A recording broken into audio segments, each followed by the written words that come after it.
I never thought I'd cry over a microwave. Not because it was fancy, hell, it was barely working when I bought it second-hand years ago. But there I was, standing in the middle of my Manhattan apartment, staring at the faded stainless steel box like it held all the answers I didn't want to face. It was 2 a.m., the city lights still bleeding through the blinds, casting long shadows over my furniture, which I had carefully polished one last time. This place, this 600-square-foot sanctuary nestled 6 floors above the traffic and chaos, had been my life for over a decade. And now I was leaving it behind. Not for a new job. Not for love. But to become something I never thought I'd need to be, a full-time caregiver. My name is Michael. I'm 41 years old. Or at least I was, a week ago when everything shifted. I'd built a good life here. Steady career as a creative director at a mid-sized advertising firm. Not flashy, but comfortable. Predictable. The kind of job where your coffee mug always ends up in the same spot on your desk by 9:05 a.m. That comfort evaporated the moment I got the call. Your father had a fall, the nurse had said. He's okay, but it's time to consider full-time care. There was no pause for questions. No breath between words. Just that quiet, clinical certainty that this wasn't optional anymore. My father, a former construction foreman who once pulled a nail out of his arm without flinching, now couldn't walk 10 steps without a cane, and even that was pushing it. I was all he had. No siblings. No aunts or uncles who gave a damn. Just me and him. And after everything he'd sacrificed to raise me on a single income, working 12-hour shifts so I could go to college, selling his truck to help cover my tuition, how could I not show up for him now? So, I made the call. Left my job. Put in my notice. And, the hardest part of all, I listed the apartment.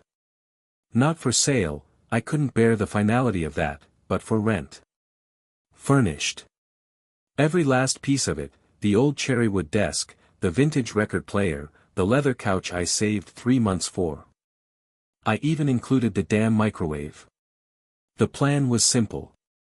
I'd use the rental income to live modestly while I cared for my dad in the suburbs. A small, single-story house with a ramp already installed from his last surgery.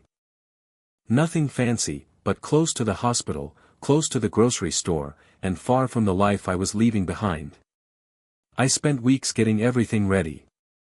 Repainting scuffed walls, fixing a leaky bathroom faucet, replacing the fridge door handle that had broken 2 years ago but never felt urgent until now. The listing went live on a Monday. By Thursday, I had a dozen inquiries. Most of them were young professionals, recent transplants, or people who thought, fully furnished, meant it came with maid service. But one email stood out. Subject, rental inquiry, your apartment on 86th Street. Hi Michael. My name is Linda Carter. I recently relocated to the area from Indiana to be closer to my son's family in New Jersey. I've owned my home in the Midwest for 25 years but decided it was time for a new chapter. I have a stable job with a healthcare firm across the river, glowing references from my previous landlord and employer, and I'm looking for a long-term rental that feels like home. Your apartment is absolutely beautiful. The photos remind me of my late husband's style, warm, grounded, thoughtful. I'd love the chance to talk further. Best. Linda. There was something about it. Maybe it was the way she spoke of warmth and stability. Maybe it was the lack of buzzwords or the absence of any red flags. Or maybe, if I'm honest, it was because she reminded me of the version of my mother I wish I'd had. The kind of woman who knew how to make a place feel like home, even if it wasn't hers. We arranged a video call for the next evening.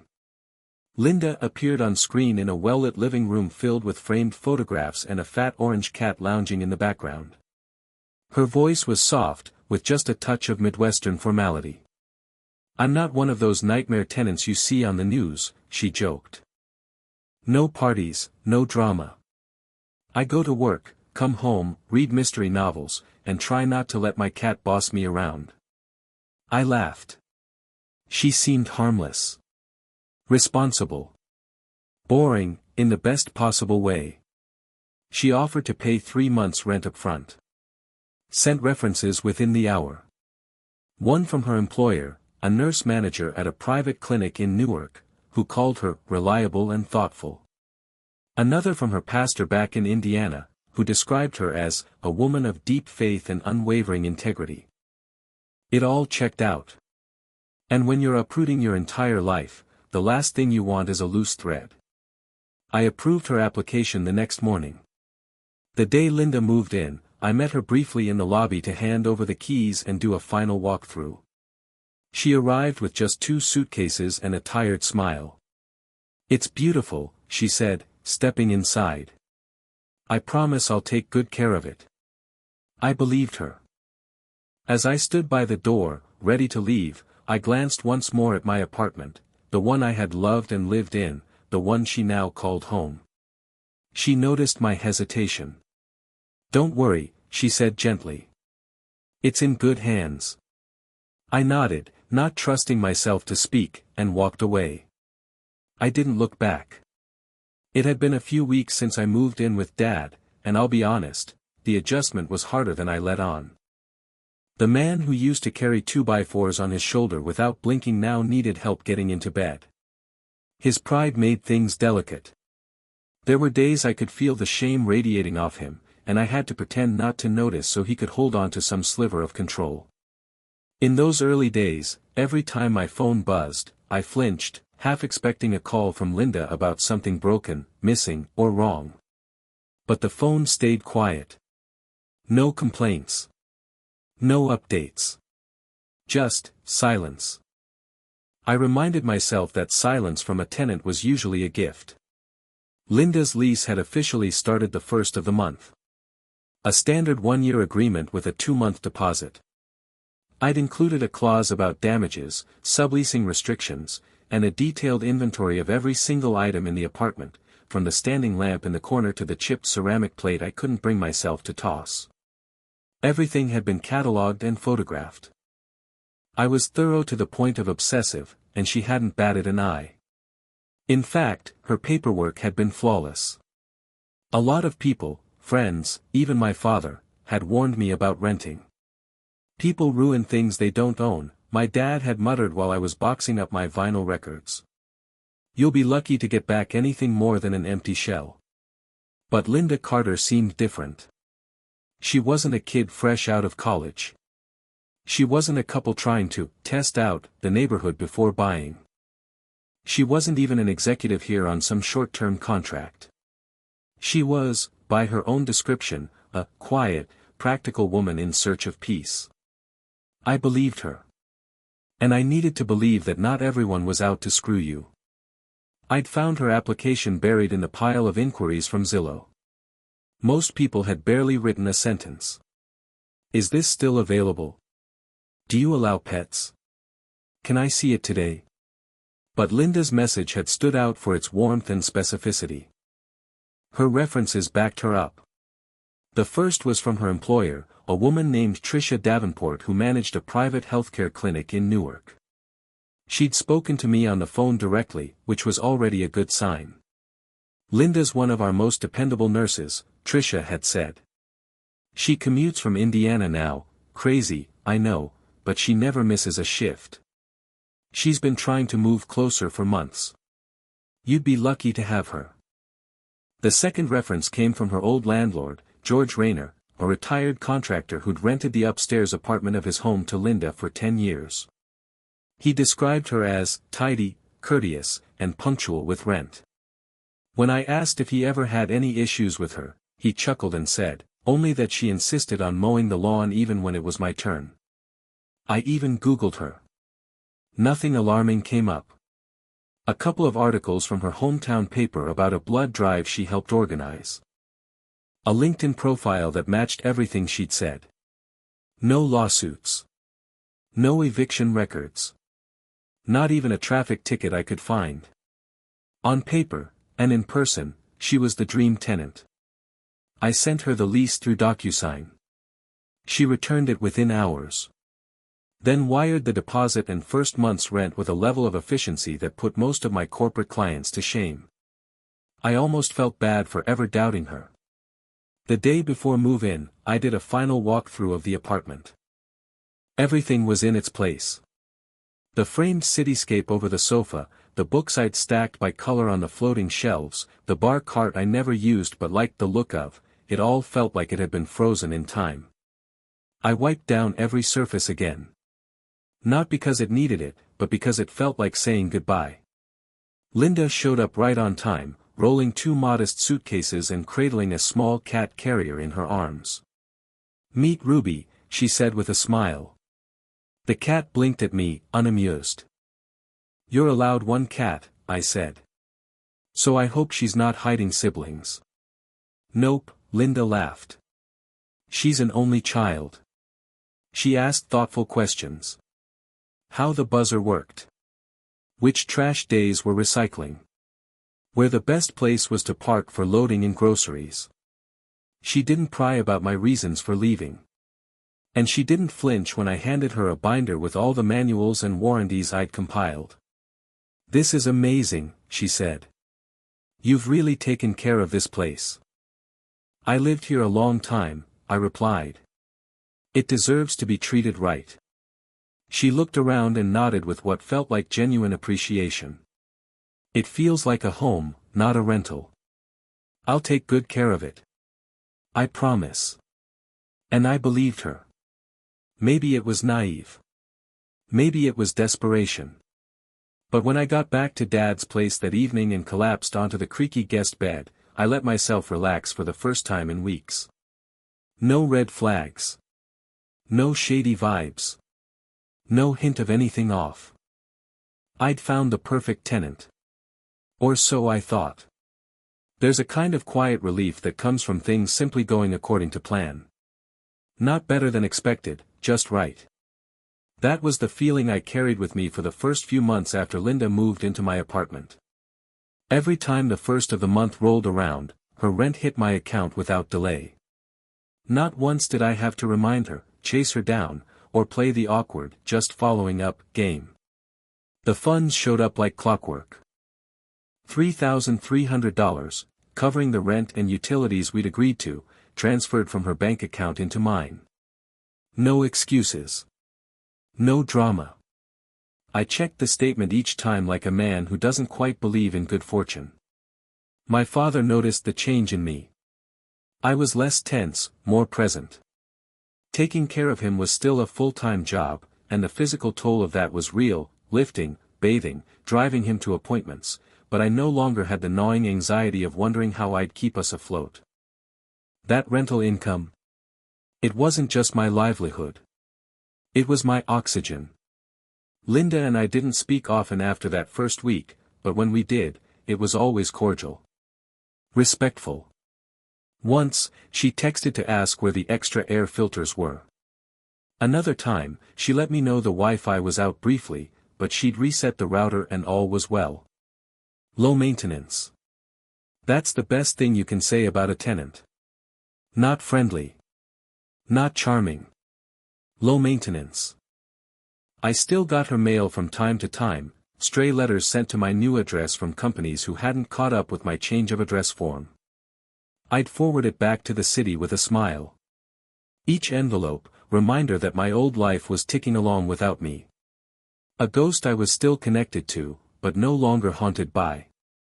I kept the apartment listing bookmarked on my browser, out of habit, mostly. I'd scroll through other listings in the area, curious if I had priced things too high or too low. But over and over, I was reassured, I had found the sweet spot. A rent-controlled apartment. Fully furnished.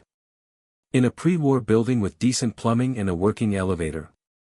That kind of place doesn't stay vacant for long, and Linda knew exactly how good she had it. She never gave me reason to doubt her appreciation. One Saturday morning, while my father dozed in his recliner, I found myself wondering what she had done with the space. Had she moved the furniture? Replaced my art with her own? Or maybe, like many people do when living in someone else's place, she left everything untouched. existing in it like a guest in a museum. It was strange, this curiosity. A few years ago, the idea of someone else living among my things would have sent me spiraling. I had control issues, I won't deny it. But caregiving has a way of grinding those sharp edges down. When your father can't make it to the toilet on time, you stop worrying if your records are alphabetized. One afternoon, Linda texted a photo of Ruby the cat curled up on my old armchair. "She's claimed this as her throne," she wrote. I stared at the photo for longer than I meant to. Not because of the cat, but because of the chair. It had been my favorite, beat-up leather, broken in just right, positioned to catch the morning sun like a warm blanket. And there it was. Still there. Still intact. Still loved. "Good taste," I replied. She responded with a cat emoji and nothing else. I smiled. Every so often, I'd get a postcard from an old friend or former coworker asking when I was coming back to the city. "We miss you at the office," one card read, scrawled in my old boss's all-caps handwriting. I didn't have the heart to tell him I wasn't coming back. I didn't want to come back, not yet. Things were working. I was doing what needed to be done. Linda had the apartment. I had my father. The money flowed, the silence held, and the months turned smoothly on their hinges. And then came winter. The first hint that something might be shifting arrived in January, though I didn't know it then. It was a text, nothing ominous, nothing weird. "Linda, hey Michael, hope you're doing okay. Just wanted to let you know the radiator in the bedroom is making some clunky sounds. Not urgent, but figured I'd mention it." I thanked her, told her I'd call the super. He handled it within a day. No fuss. But for some reason, it stuck with me longer than it should have. Not the radiator, but the tone of her message. It was off. More casual. Less careful. The kind of message you send when you've stopped trying to impress someone. Still, I ignored the instinct. After all, she was still paying rent. Still quiet. Still keeping the place together. One blip doesn't mean the plane is going down. February passed uneventfully. I got a Valentine's card from my dad's old army buddy. Linda sent me a short email about switching the cat's litter brand because of allergies. All ordinary stuff. All part of the rhythm. March 1st, rent hit the account again. $3,000, right on schedule. I exhaled. 4 days later, I drove into the city for an early appointment with my own doctor. First time I'd been back in months. While I was there, I found myself walking past the building. Just to see it. Just to check in. I didn't go inside. I didn't call ahead. I didn't have to. The lobby door was unlocked. The building smelled the same. Faintly of radiator steam and lemon polish. I didn't see Linda. Didn't need to. The lights were on. Someone had placed a new doormat outside the door, one of those live laugh love monstrosities I would have mocked a year ago. But standing there, seeing it, I felt oddly reassured. She had made it hers. And somehow, that made it easier to let go of the parts of me I'd left behind. I walked back to the car with a strange calm in my chest. I should have bottled that feeling. Because it wouldn't last. April 1st came and went. No payment. At first, I thought maybe I'd misread the date or missed the deposit. I double-checked my account. Nothing. The balance was still what it had been in March, minus my own expenses. No $3,300. No transfer. No message. I gave it a day. Then 2. On the 3rd, I sent a simple, polite text. Hi Linda, hope everything is alright. Just wanted to check in, noticed this month's rent hasn't come through yet. Let me know if there's an issue. No response. By the 5th, I was checking my phone every hour. Nothing. No read receipt. No reply. My stomach twisted in that quiet, unmistakable way that signals a shift from anxiety to dread. It wasn't like her. For 6 months, she'd been the model tenant. Now, she'd gone completely silent. I tried again, this time an email. Subject, April rent. Hi Linda. I hope everything's okay. I haven't received this month's rent payment yet and wanted to follow up. Please let me know if there's any delay or if you need anything. Best. Michael. Again, nothing. On the 7th, I called. It rang 4 times before going to voicemail. Her outgoing message was short, impersonal. You've reached Linda Carter. Leave a message. No warmth. No hint of familiarity. I left one anyway. Still nothing. I tried again later that night. Then the next morning. The line rang once, then straight to voicemail. A blocked number. Or maybe her phone was turned off. That was when I started looking harder. I logged into the building's smart system to check access logs. It was an older system, barely functional, but I could still see door fob activity. The record showed sporadic use in late March, but nothing since the 28th. Had she left? I checked the mailbox. Overflowing. Flyers, catalogs, 2 electric bills.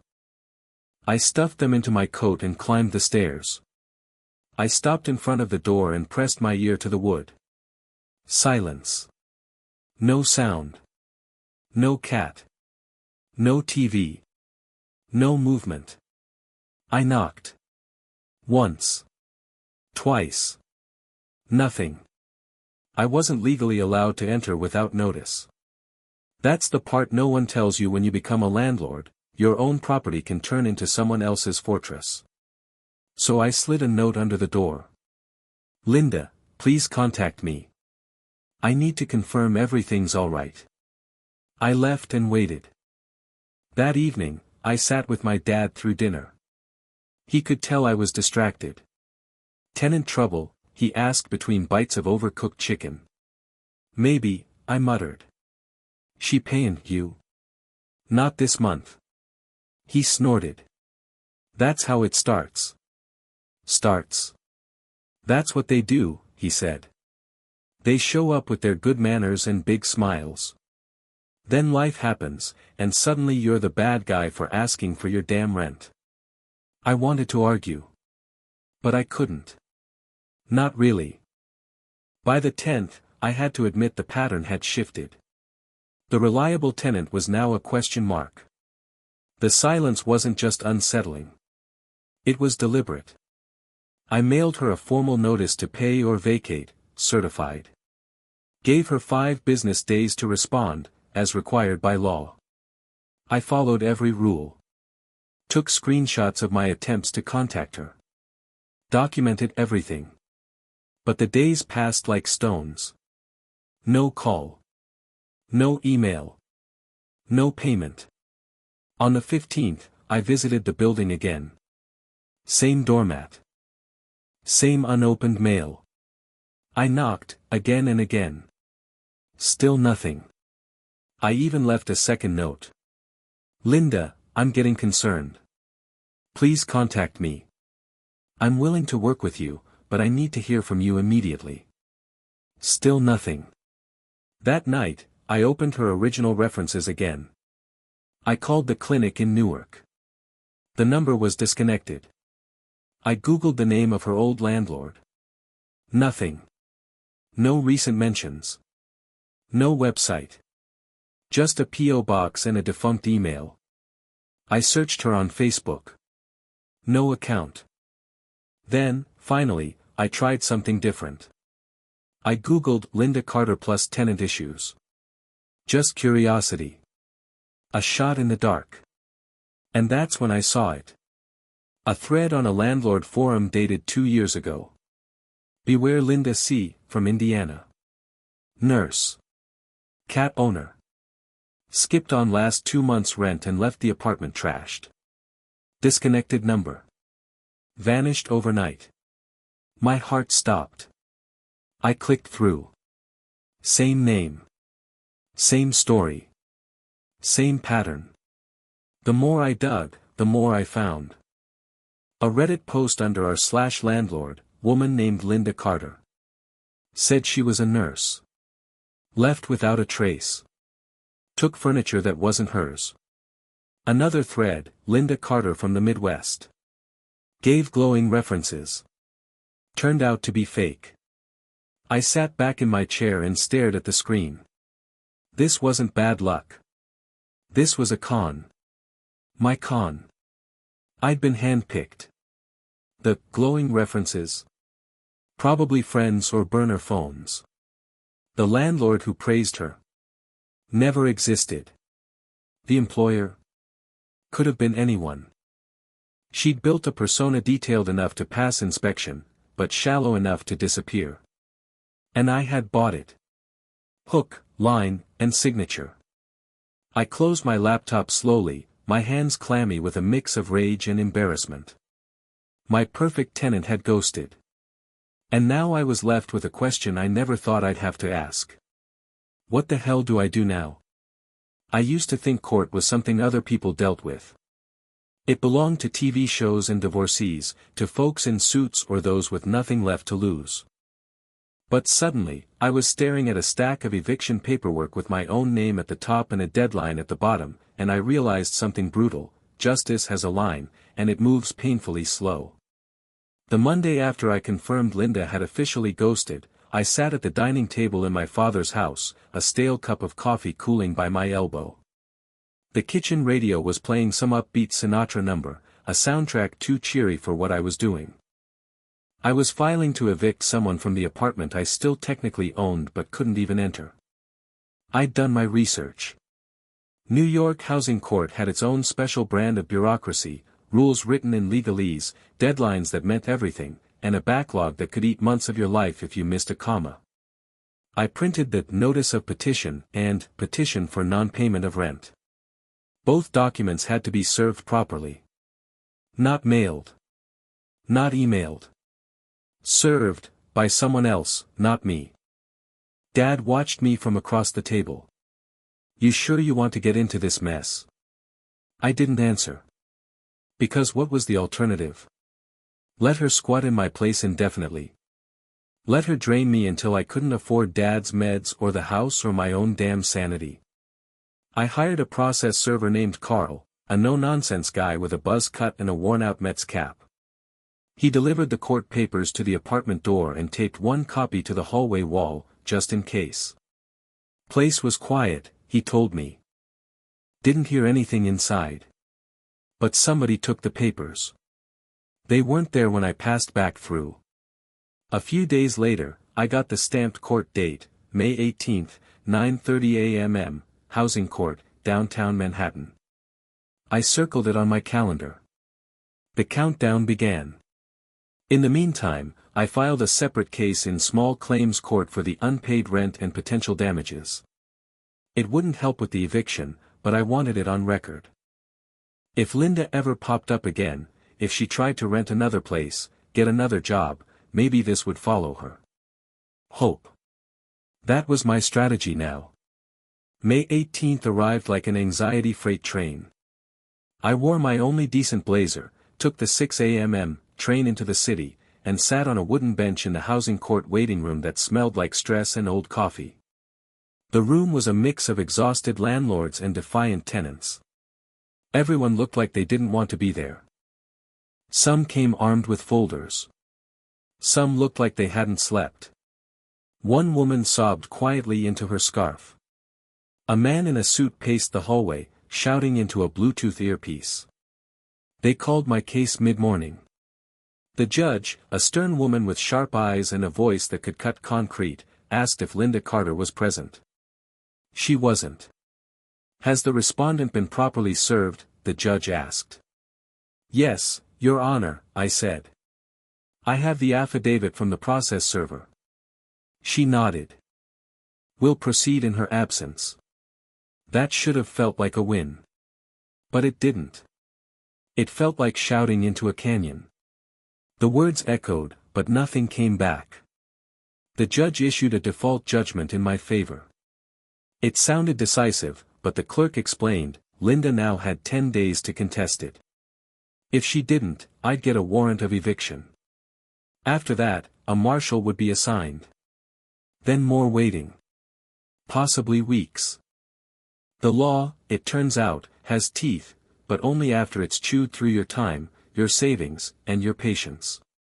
While I waited, I tried calling her again. Not because I expected an answer, but because I wanted to leave one final voicemail. "You've got my number," I said. "If you're still in there, you have 10 days to make this right. I don't want this to get worse than it already is." Click. No reply. No surprise. On the 11th day, I returned to court. She hadn't contested. The judge signed the warrant. I expected to feel vindicated. What I felt was hollow. A week later, the marshal called me. "We've posted the notice. She's got 14 days to vacate. If she doesn't, we go in." I asked if anyone had answered the door. "Nope," he said. "Dead quiet. But sometimes that means nothing. They like to wait until the last second. Or not at all." 14 days later, I rode the train back to Manhattan. The marshal met me at the curb outside the building. Big guy, gray beard, clipboard in hand. "You want to be there for this?" he asked. "Yeah," I said. "I need to see it." We rode the elevator up in silence. He knocked hard. "Marshal's office. This is an eviction. You need to vacate immediately." No answer. He waited. Knocked again. Nothing. Then he turned the key. I braced myself for chaos. For screaming. For a frantic cat. For Linda bursting out of a closet. But there was nothing. No sound. No movement. The place was empty. Sort of. The smell hit first. Stale air. Mold. Something sour and sharp at the edges. Then the silence. That unnatural kind that only happens in abandoned spaces. I stepped inside and felt my stomach drop. Furniture overturned. Couch cushions slashed open. The microwave door ripped clean off. A trash bag split open in the middle of the floor, contents leaking out like guts. My apartment, my home, looked like it had been at war. The bed frame was broken. The dresser missing a drawer. Wine stains on the hardwood. Cigarette burns on the windowsill. My art, my records, my carefully labeled storage bins, gone. Or worse, destroyed. And Ruby? The cat? Gone, too. She'd vanished, just like her owner. The marshal whistled low. She didn't just leave. She torched it. I couldn't speak. I just stood there, breathing through my mouth, trying to keep the anger from boiling over into something worse. "This happen a lot?" I finally asked. He nodded. "More than you'd think. She probably bounced the second she got your notice." Knew the clock was ticking. I walked to the kitchen and opened the fridge. Empty. Except for one thing, a sticky note taped to the top shelf. It read, "You'll survive. I always do." That was it. No apology. No contact info. Just one last jab on her way out. I folded the note and put it in my pocket. Evidence. Or maybe a reminder. The cost of trust. The first time I walked back into the apartment alone, I left the door open behind me. I couldn't bring myself to close it, not yet. The silence inside wasn't comforting. It was accusatory. Like the walls were asking what took me so long. The place smelled like mildew and old fabric softener. A weird combination that made me nauseous. I stood just inside the door, holding my breath and trying to catalog what was still salvageable. Not much. The couch was ripped open down the middle, stuffing spilling out like it had been eviscerated. The leather armchair, the one Ruby had claimed, was stained and sagging. My bookshelf was missing 3 shelves entirely, and the rest had been stripped bare. All the books were gone. Even the cheap paperbacks I kept for nostalgia. The microwave was on the floor, its door twisted off like a snapped limb. In the bedroom, the mattress had a red wine stain the size of a basketball in the center. She'd left the fitted sheet on, like a cruel joke.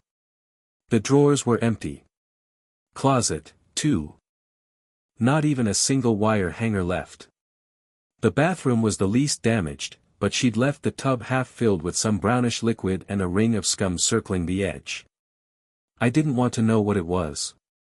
It wasn't just a mess. It was a message. Not, "I'm sorry." Not even, "I'm gone." It was, "You don't own me." And I didn't. Not anymore. All I had was the wreckage. I spent the next 2 hours taking photos.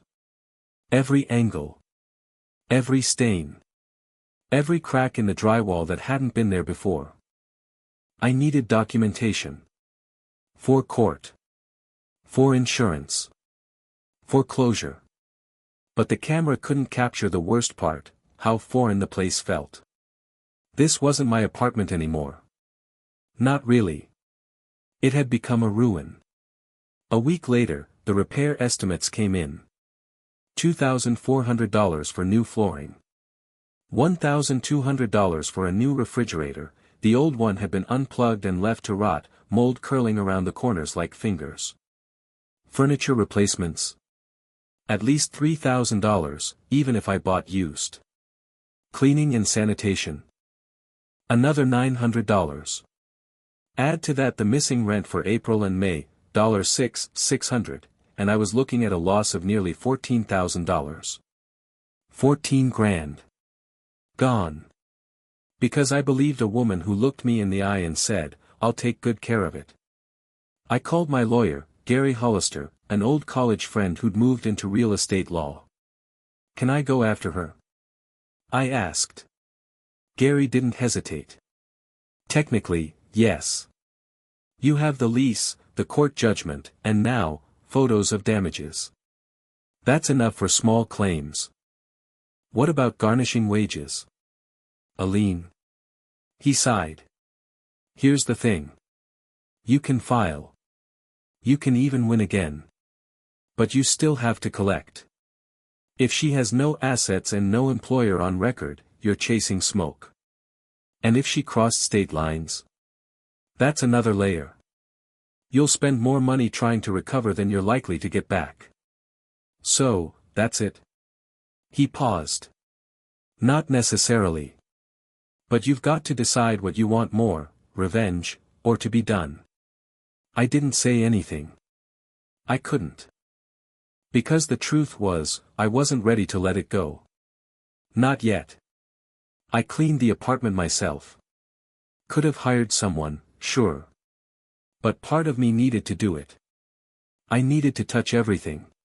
To scrub the walls she'd stained, to haul the broken table out to the alley, to carry every last piece of trash down 6 flights of stairs. It was slow. Tedious. Painful.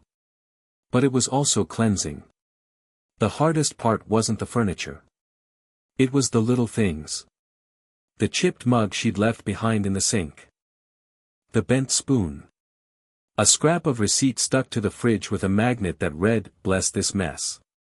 The only thing she hadn't completely ruined was the view. The windows still looked out over the same skyline I used to wake up to every morning. By the end of the week, the place was empty. Not clean, that would take more time, but hollowed out. Ready for the next phase. I had new locks installed. New blinds. I even painted the bedroom a different color. Something to signal this wasn't her space anymore. But every change felt like erasing myself too. Because the more I tried to get rid of Linda, the more I had to undo the life I had before her. I still hadn't told my father the full story. He noticed the money wasn't coming in, sure. But he didn't know the details. I told him the tenant had left a mess and that I was handling it. That was enough. He didn't ask for more. He was busy fighting his own decline, staring at pill bottles like they were riddles he couldn't solve, forgetting the names of his nurses. I couldn't give him one more thing to worry about. But the weight of it sat heavy in my chest. I thought about Linda all the time. Where she'd gone. Who she was scamming now. Whether she laughed to herself when she saw my name flash on her screen. Sometimes, I pictured her slipping away in the middle of the night, carrying bags down the back stairs. Other times, I imagined her brazenly walking out in daylight, waving to the doorman, one step ahead of justice. The truth? I'd probably never know. She was a ghost now. And I was the haunted one. I listed the apartment again in early June. This time, I hired a property manager. I wasn't doing it myself again. No more personal walkthroughs. No more trusting smiles.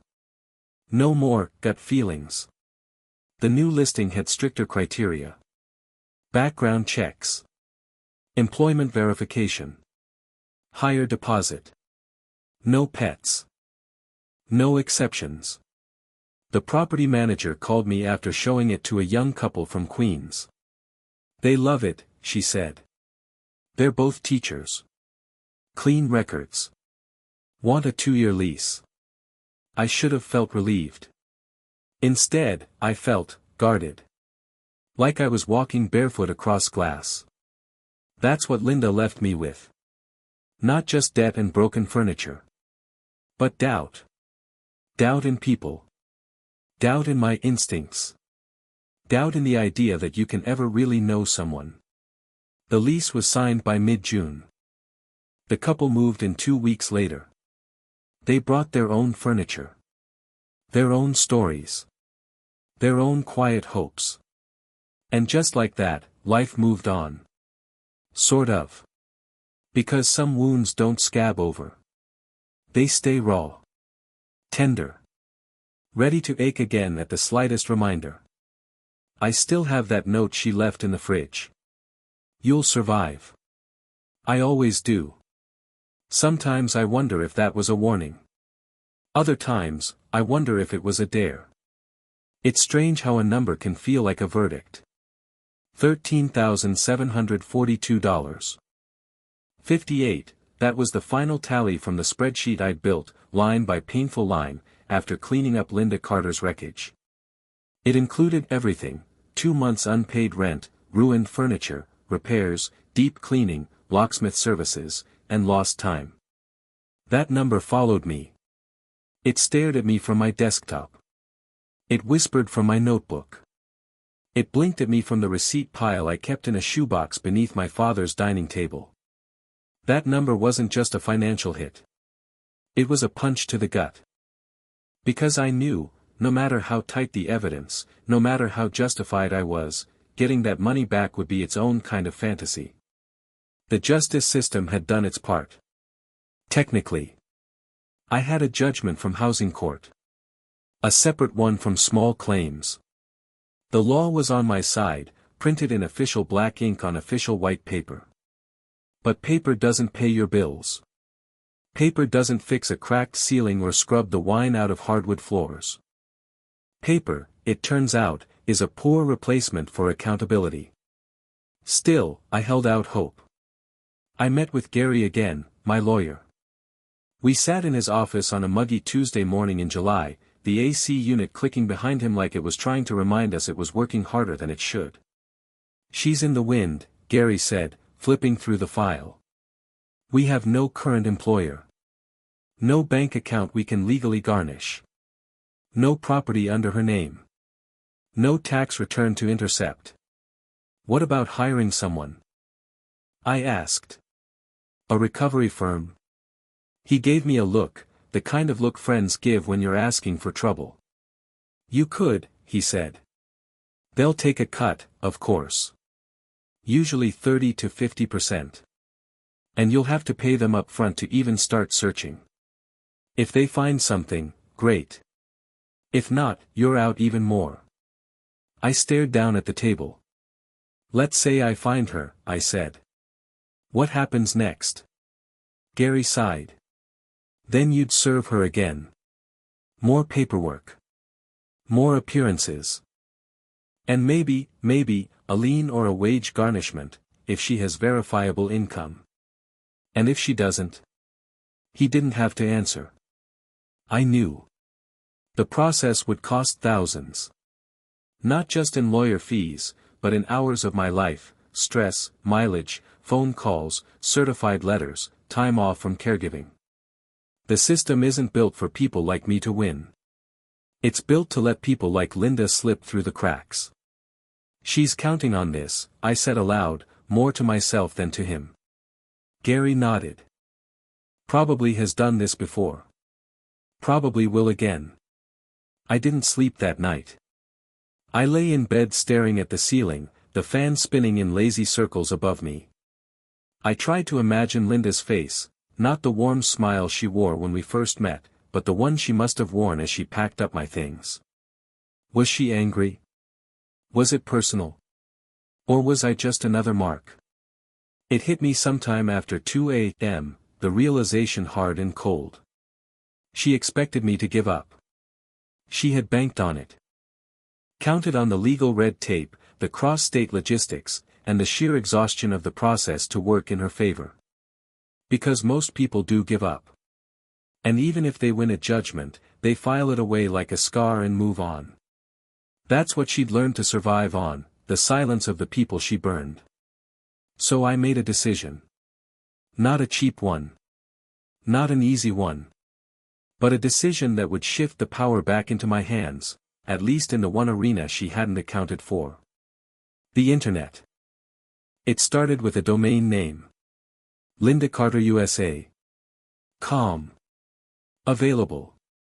$12.99 a year. I bought it. Then I paid $9 for privacy protection, so the domain wouldn't show my name. Then another $50 for a clean, easy website builder. I wasn't a developer, but I knew enough about presentation. After all, I used to sell ideas for a living. I knew how to write in ways that got attention.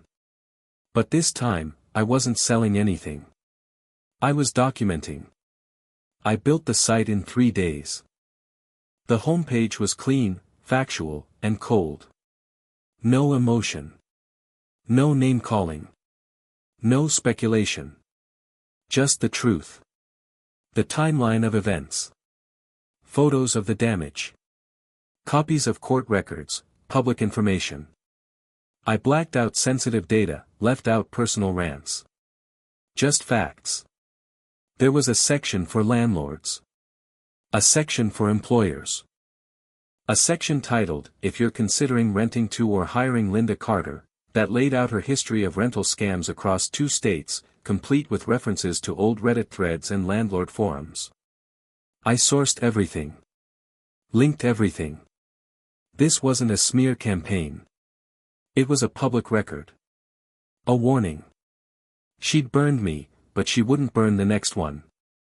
I kept a list of rules for myself. No exaggerations. No defamation. Everything had to be provable. Verifiable. Real. I wasn't out for vengeance. I was out for accuracy. Because the truth, when laid bare, doesn't need embellishment. Once the site was live, I submitted it to Google. Then I set up a basic SEO strategy, keywords tied to her name, her previous addresses, even her old employment listings.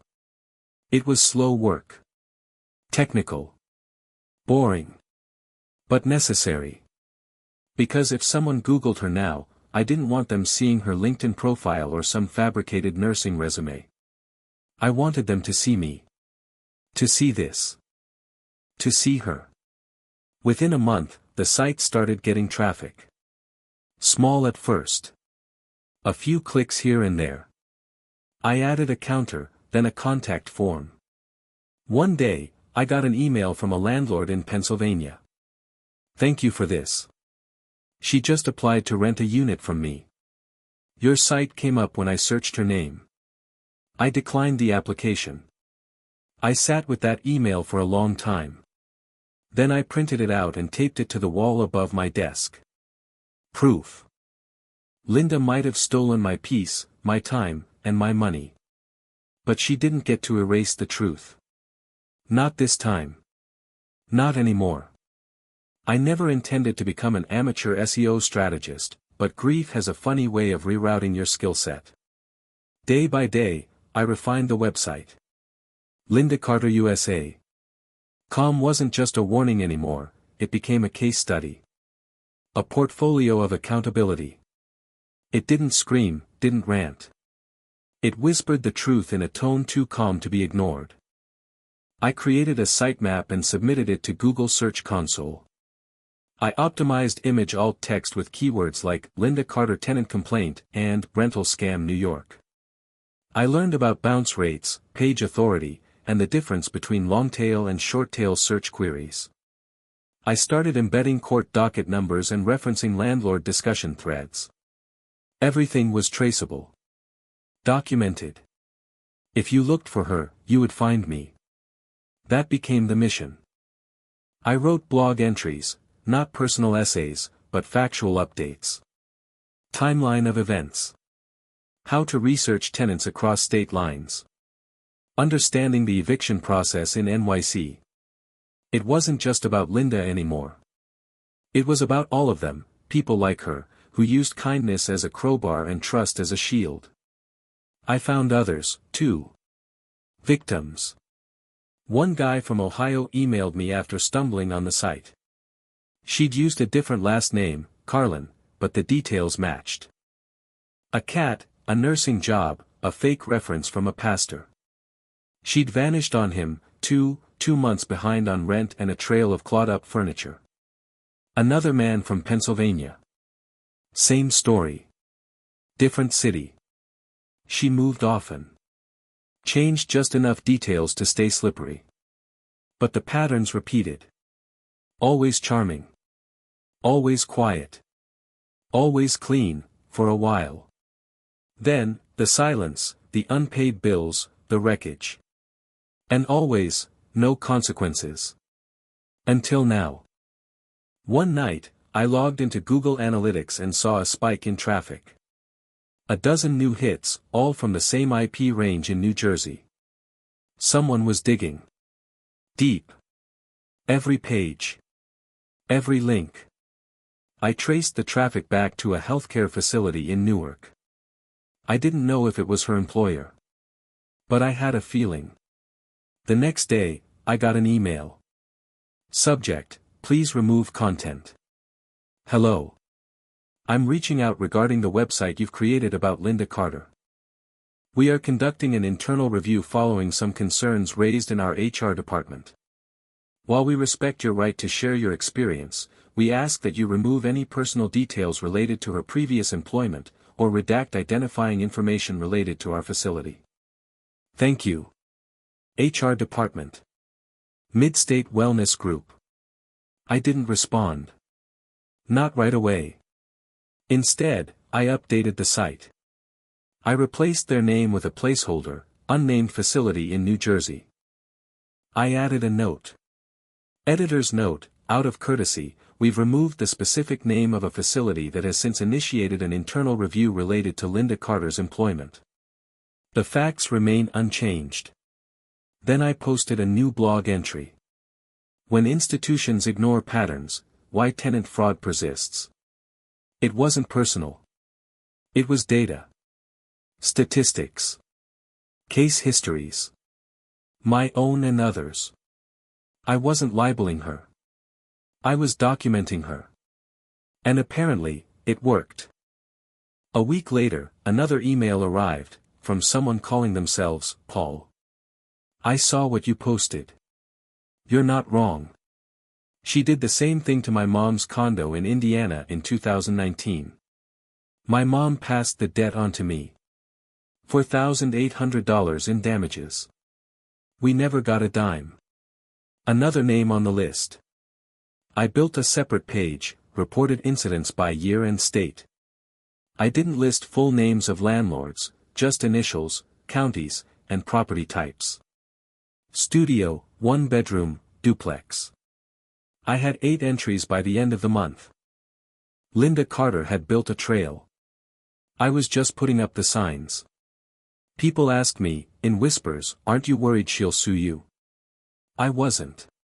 Because I'd done the one thing she never thought someone would do, I stuck to facts. I never speculated about her mental state. I never cursed her name. I didn't accuse her of crimes I couldn't prove. I didn't make threats. I didn't even post her photo, though I had one, from her LinkedIn before it vanished. Instead, I let the public documents speak. Court dates. Warrants. Photos of the damages with timestamps. A copy of the bounced rent payment. Her own note, found in the fridge. "You'll survive. I always do." That line was now the site's footer. Small. Subtle. Permanent. It wasn't a threat. It was a pattern. And I made sure it would follow her. Because here's what Linda hadn't counted on. The internet remembers. Even when you delete your socials, change your number, or move 2 states away, Google's index stays hungry. Metadata clings to images. Caches preserve old forum posts. If someone out there decides to tell the truth, and they do it carefully, without rage or recklessness, that truth lingers. Forever. 1 month turned into 2. Then 3. The site climbed in search rankings. I wasn't paying for ads, couldn't afford it, but organic traffic grew anyway. Her name became its own search term. Linda Carter plus rental issue. Linda Carter plus scam. Linda Carter plus New York eviction. I stopped refreshing analytics. I didn't need to. The messages came on their own. Small ones. From strangers. From landlords. From people about to hand over their keys, their homes, their trust. "Thank you. I was about to approve her application. Your site helped me avoid a huge mistake." I think she applied under a new name, but the story sounded too familiar. Sometimes, the messages made me angry all over again. She was still doing it. Still out there. But at least now, someone was watching. She wasn't invisible anymore. And neither was I. I didn't tell many people about the site. My father didn't know. He wouldn't understand. And my friends in the city, those who still checked in, thought I'd taken it too far. But when they said that, I asked one question. If someone had done this to you, and walked away without so much as a scratch, what would you do? They never had an answer. Because they'd never lost like this. Not their space. Not their savings. Not their sense of safety. Linda had turned my life inside out. All I'd done was turn her history right side up. And make sure it stayed that way. The first time I saw her name at the top of a Google search, I didn't feel triumphant. I felt something quieter. Something colder. Validation. I typed "Linda Carter rental history" into the search bar, hands shaking only slightly. The top link. My site. Linda Carter USA. Com, tenant history and public court records. Beneath it, a preview of the headline, timeline of rental disputes, verified court filings, and landlord reports across multiple states. I clicked. The site loaded. Familiar. Crisp. Stark. Her name, now tied to something she couldn't scrub away. I hadn't paid for SEO tools in a few months, but the algorithm had done its job. Enough traffic. Enough backlinks. Enough searches from landlords who were looking her up. She had become a digital fingerprint etched into the online ether. It was one of those strange moments where you realize your life has forked into a version you never anticipated. A year ago, I was just a guy trying to keep his head above water while caring for his aging father. Now, I was the top search result for a woman who never thought anyone would remember her name long enough to hold her accountable. That night, I checked again. Typed in just her name, Linda Carter. Not even with rental attached. And there it was, on page 1. Not at the top, but still visible. Nestled between a dead Facebook profile and an old obituary for someone who wasn't even her. It was surreal. I hadn't destroyed her reputation. She had done that herself. All I'd done was hold up the mirror. It started affecting her life, slowly, then rapidly. I knew because the emails changed. They weren't just landlords anymore. They were former co-workers. Neighbors.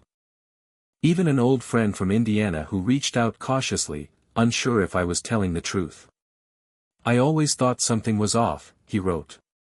She was so charming, but she left a trail wherever she went.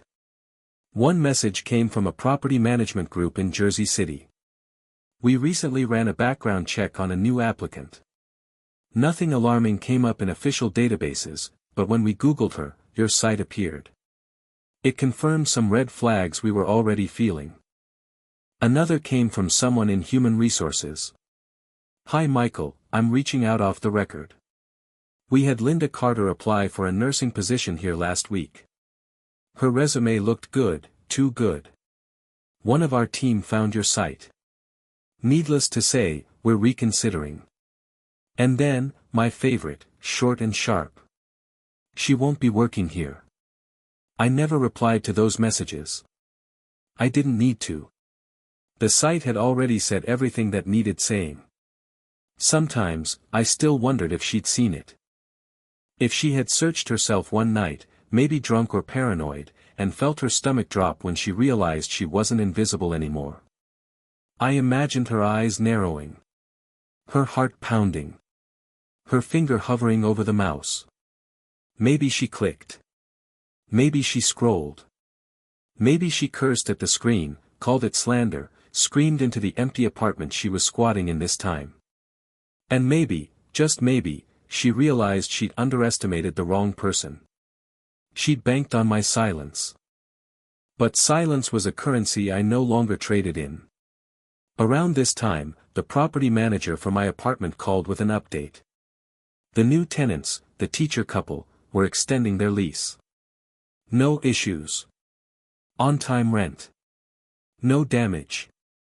They'd even installed a little bookshelf where mine used to be.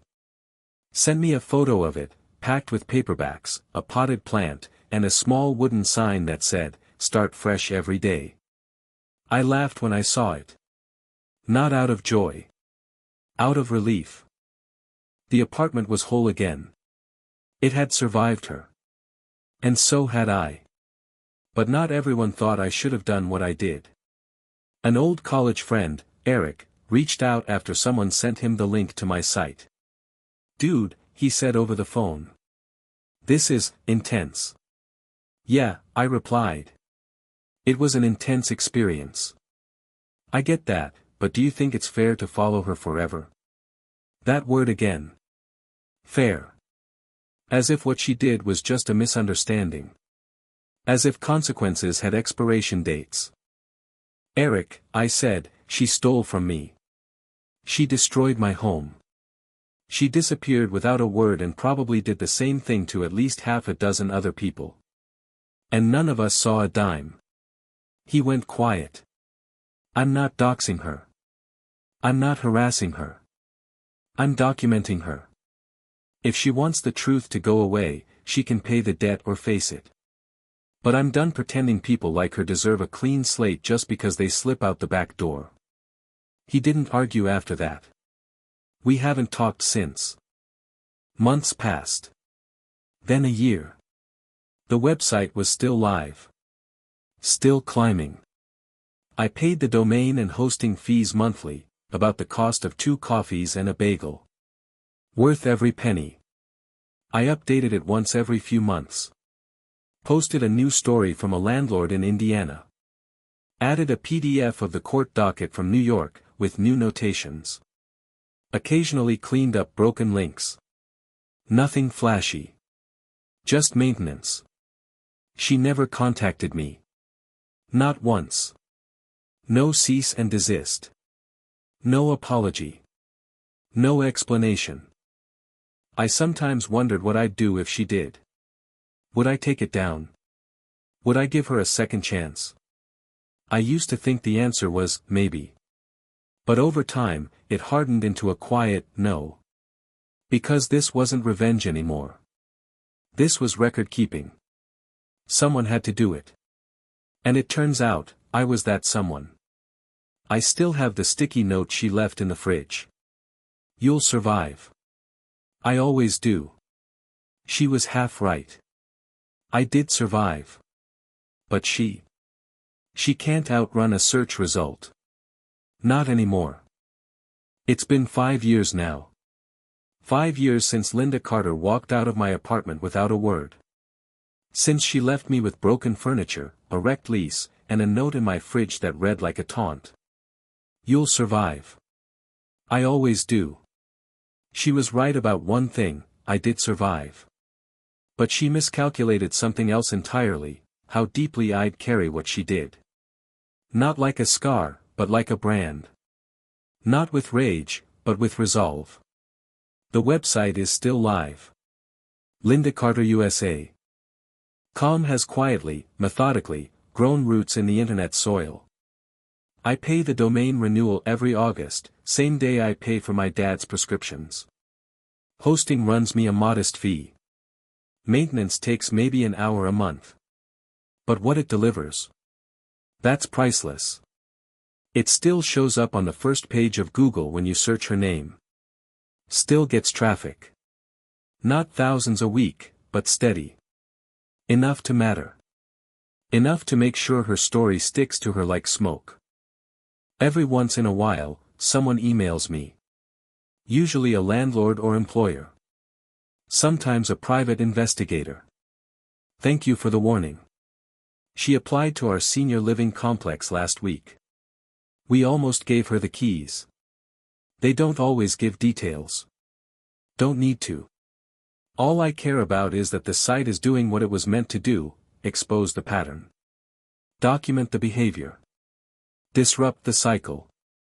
I've stopped expecting closure. That's the first thing you have to kill if you want to move forward, the fantasy that someone like her will come back to make it right. She won't. They never do. Linda's not going to call me. She's not going to pay the debt. She's not going to send an apology or offer to undo the damage. She's not wired for that. She was built to vanish, not to repair. But that's the beautiful thing about the internet. It remembers what people try to forget. Dad passed away last spring. Quietly. In his sleep. He never knew the full extent of what happened. Never saw the website. Never asked why I worked late some nights typing at the kitchen table. He just watched me, the way fathers do, and let me handle it on my own. At the funeral, I gave a short eulogy. Talked about his hands, how strong they used to be, how careful they were in the end. How he taught me to keep records of everything, to never leave receipts to memory. That advice stuck with me, more than he knew. I kept the apartment in the city. Rented it out again. Carefully this time. Thorough background checks. 2 layers of verification. No more gut instinct. The current tenants are a couple in their 30s. Corporate jobs. Clean, polite, boring in the best way. They pay early. They send thank you texts. They hung fairy lights on the balcony and sent me a holiday card last December. Sometimes, when I visit for inspections or small repairs, I pause in the doorway. The place doesn't feel haunted anymore. Not by her. Not by me. It's just a home again. And yet, I still think about her. Not daily. But often enough. I think about where she is now. Whether she's changed names again. Whether she's still running the same con, just refined. Whether the site has really stopped her, or just made her more creative. There's a part of me that wants to track her. To search every few months and see if she's popped up somewhere new. Sometimes I do. But mostly I don't. Because it's not about where she is. It's about where she can't go. She can't pass unnoticed anymore. She can't hand over a glowing fake reference and assume no one's looked deeper. She can't start over with clean hands. And that's enough. That's the kind of justice the courts can't always give you. Not the kind written into judgments or served on official letterhead. But the kind carved into Google's cold, unblinking memory. She wanted to disappear.